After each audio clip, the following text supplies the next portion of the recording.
Welcome to Njingwenyefo Academy. So I'm in a place where I can't find a board. I'm sorry about that, but I just thought of sharing with you on study skills, how we can improve with our studies. Okay, so we can start. First things first. The very first thing you need to do as a student, whichever grade you are, or even you are at the university, is to come up with a timetable. Ensure that at least you follow that timetable faithfully, or if there are hiccups, they should just be very few. So when you come up with a timetable, you also need to look at what time is your body ready to study. For example, you need to know if your body can concentrate to study before midnight, or some are able to sleep and wake up maybe in the morning, early hours in the morning, or you can manage to study during the day. So you need to master your body, how it operates. So there's no need of you following your friends because maybe your relative you are in the same grade with, or someone from your class studies before sleeping and you want to follow. So you only need to study at the correct time when your body is ready. Now that's not all. You also need to look at your concentration capacity. Okay, there are some people who can really concentrate with their studies only for 30 minutes and they'll need a break. There are some who can study for 1 hour without having a break, some for 2 hours. So you need to ask yourself, which one is your concentration span? Sorry, not plan, but span. How long can you study and concentrate and comprehend? Not just a matter of flipping through the pages, but where you truly understand when you read. So, for example, those ones who are, let's say, in grade 8 and 9, or rather, let me just say below grade 9, as an experienced teacher, what I've seen is that your lifespan concentration mainly is 30 minutes to 1 hour. So, for example, if you can manage to study for 40 minutes without you being disturbed and really you comprehending what you're studying. Comprehending means you understanding what you're studying. When you're done for 30 minutes or 40 minutes or 1 hour, you give yourself maybe let's say 10 minutes break. And in that break, it also matters what you are doing in that break, because if during that break you feed yourself with negative minds or thoughts, the things that you have studied may go or may disappear from your brain because you had negative thoughts. So if your concentration span is 1 hour or 30 minutes or 40 minutes, you need to give yourself a break. Since I'm explaining on maybe the beginners, or you are already studying and you find that when you study you tend to forget in the exam, so that's why you need to follow this exercise. So after 40 minutes of study or 1 hour of study, you give yourself a break. It also depends how you are. If 10 minutes is not enough break for you, you can even go as far as 15 or 20 minutes, not more than that, because let's say if you're in boarding school and they give you only 2 hours 30 minutes to study, or 3 hours, you cannot just waste time. You need to utilize that time they've given you in the school. So after I study for 1 hour, I give myself 10 minutes or 15 minutes break. I need to feed my mind with positive thoughts. For example, I can think of the good incidents I had in school on that particular day with my friends, or I think of any of my family members who is positive about my life, especially my life being in school. And in that way, you feed your mind with positive thoughts as you are having a break. You can even stand at the back of your class. I don't think the others will feel that you are disturbing them. Or if you're at home, you can even put music, you dance for that 15 minutes. It is also a way of refreshing. For some people, what they normally do when they have a break, they solve mathematics. So it just depends with oneself. If it can go with you, well and good. If it doesn't, then you need to look at something else that can help you. So that's also the time when you need to stretch. You need to stretch for that 10 minutes, since maybe you were sitting as you were studying, or you were standing, however the mode of study you use. Very good.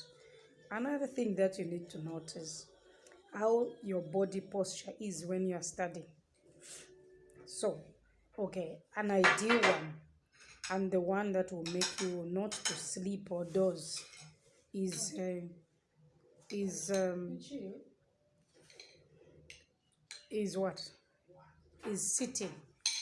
So, if you discover that when you sit in your bedroom, when you are studying, you are seated in your bedroom on the chair, and it makes you doze, which means that that's not the best place for you to study. So move out of your bedroom, go maybe to the living room or the dining room. But you need to ensure that you're seated comfortably. For some people, they will prefer to put a mat or a chitenge on the floor. They sit and then they study from there. So it just depends with the person. So you need to master which one is your body posture, which agrees to you concentrating as you are studying. If you don't do that, you'll find yourself all the time you are studying, you are being disturbed. And also, you need to look at the environment where you're studying from. Is it the library where you can concentrate, or in the classroom or at home? So, for some people, they need total silence as they are studying. So, you need to know yourself, do I need total silence for me to concentrate? Or I can study when there's music, or even when people are making noise. For some of us who have grown up in a compound, we manage to study.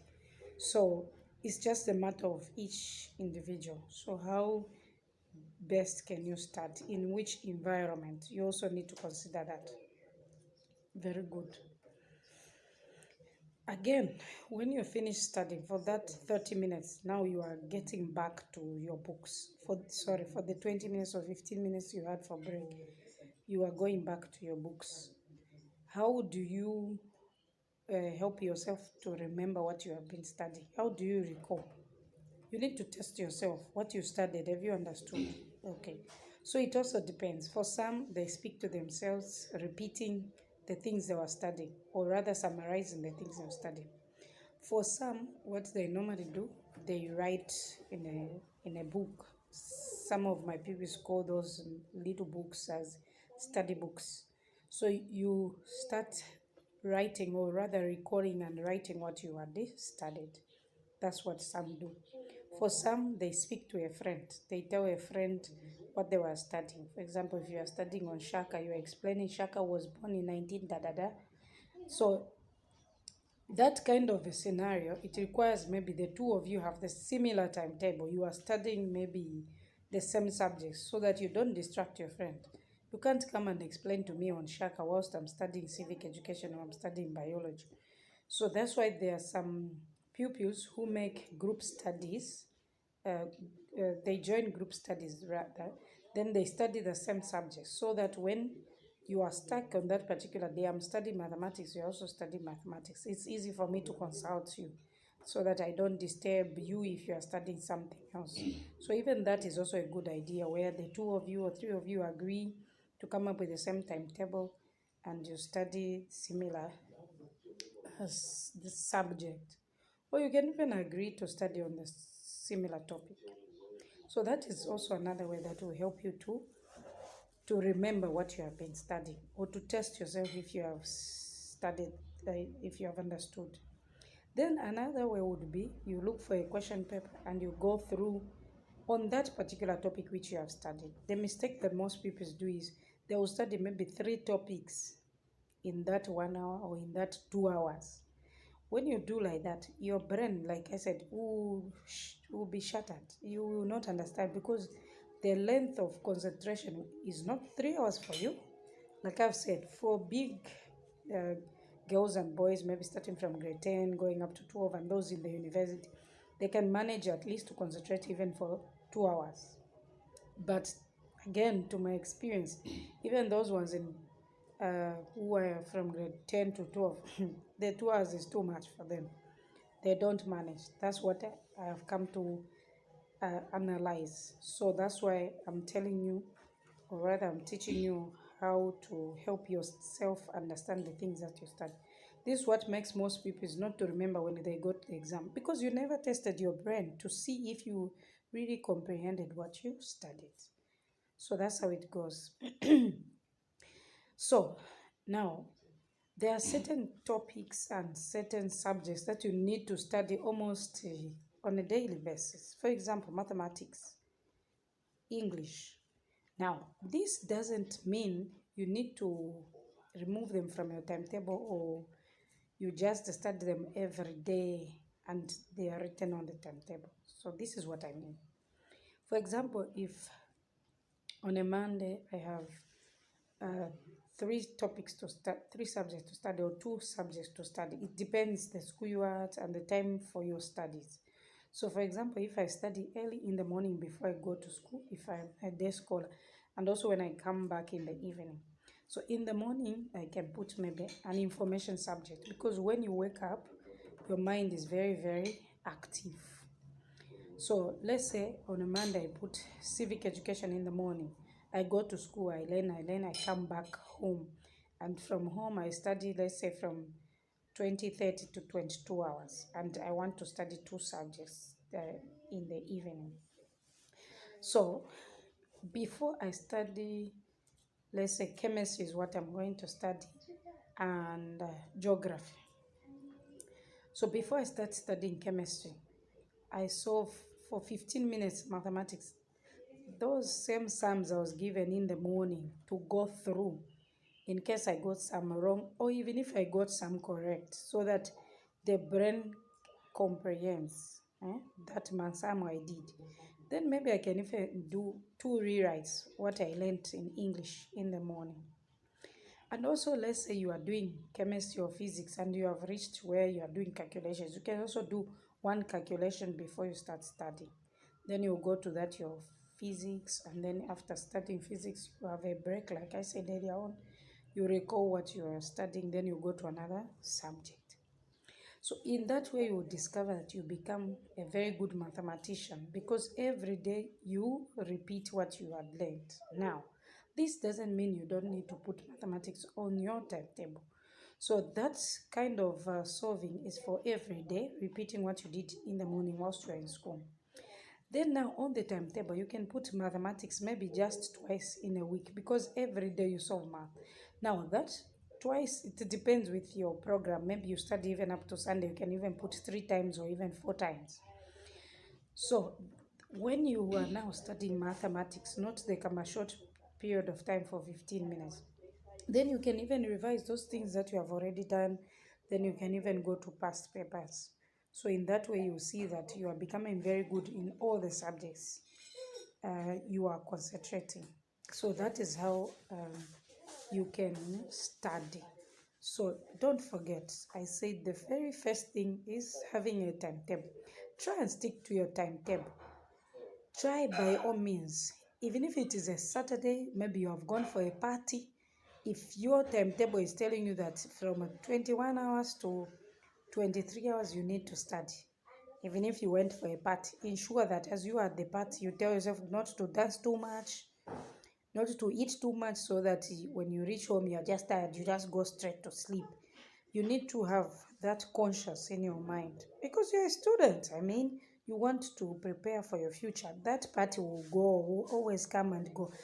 But the results you're going to have at the end of your examination year will determine your future. So that's why you need to concentrate. You need to remind yourself all the time that you are a student, and whatever you do should lead you to wanting to achieve your goals. Very good. Anyway, that's where I'm going to end today, unless maybe someone has a question you can inbox me. My phone number is written on the YouTube channel. Ciao, ciao. Remember to like, share, and subscribe to Angie YouTube channel.